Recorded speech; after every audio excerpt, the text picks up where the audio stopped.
இந்த வேர்வையெல்லாம் வீணாகாது. மொத்த கூட்டம் 50 தாண்டும். அப்படி என்றால் இங்கே வந்திருக்கும் கலைஞர் கூட்டம் எனக்கு தெரியும், நான் தான் கூட்டிக் கொண்டு வந்தேன். அவர்களின் எண்ணிக்கையே 500 தாண்டும். அதாவது தேர்ந்த கலைஞர்கள் இங்கே வந்திருக்கிறார்கள். என் கட்சியை சார்ந்தவர்களும் இங்கே வந்திருக்கிறார்கள். பெரும் கூட்டம் அழகாக நடந்தேறியது. பெண்கள் பாதுகாப்பாக அமர்ந்திருக்கிறீர்கள். யாருக்கும் எந்த விபத்தும் ஏற்படவில்லை.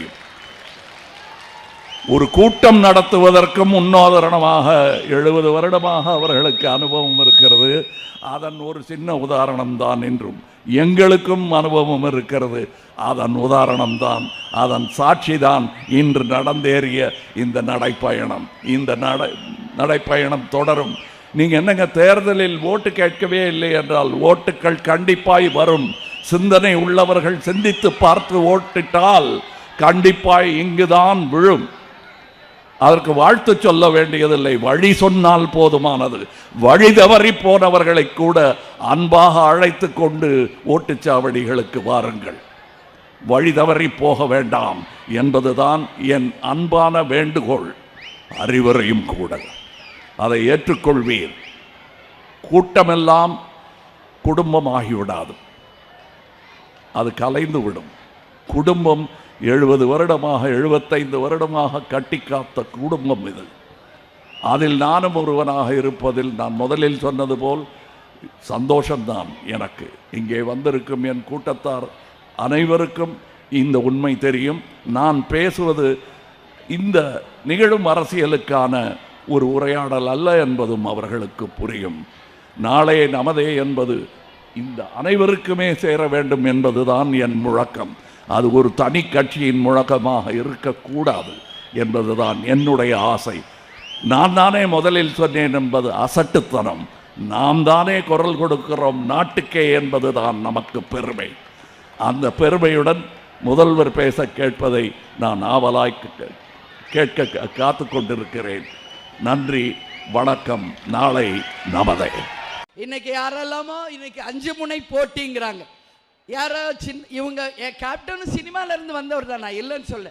இன்னைக்கு ஒரு தம்பியும் வந்திருக்காரு. நான் என்ன சொல்றேன், ஃபர்ஸ்ட் அவர் நிரூபிக்கட்டும்.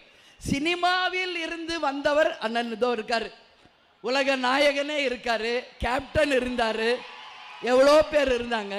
அது போல தான் தம்பியும். நான் என்ன சொல்றேன், ஃபர்ஸ்ட் லெக் நீங்க வைக்கும் போது எதிராளிகளை நீங்க குறைச்சி மதிப்பிடவே கூடாது. நிச்சயமா சொல்றேன். கேப்டன் எப்படி துணிந்து தனித்து களம் கண்டு 2006 11 இடைத்தேர்தல் 2009 தேர்தலை சந்திச்சு தன்னுடைய வாக்கு வங்கியை நிரூபித்தாரோ, அது போல நீங்கள் உங்கள் வாக்கு வங்கியை நிரூபிங்கள். அதற்கு பிறகு 2 பேருக்கு தான் இங்க போட்டி என்ற டயலாகே நீங்க பேசணும் தம்பி. இல்லைன்னா மக்கள் உங்களை ஏத்துக்க மாட்டாங்க.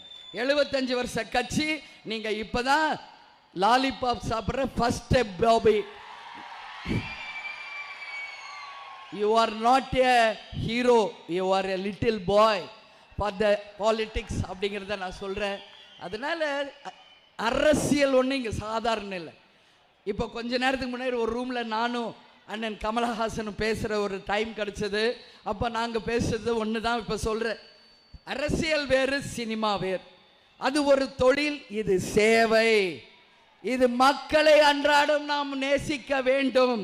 களத்திலே இறங்கி மக்களுக்காக போராட வேண்டும். எங்கேயோ ஒரு இடத்துல உட்கார்ந்துக்கிட்டு சும்மா கை காட்டுறது கிடையாது அரசியல். களத்தில் இறங்கி மக்களோட மக்களாக இருந்த தலைவர்கள் தான் அரசியலில் வென்றிருக்கிறார்கள்.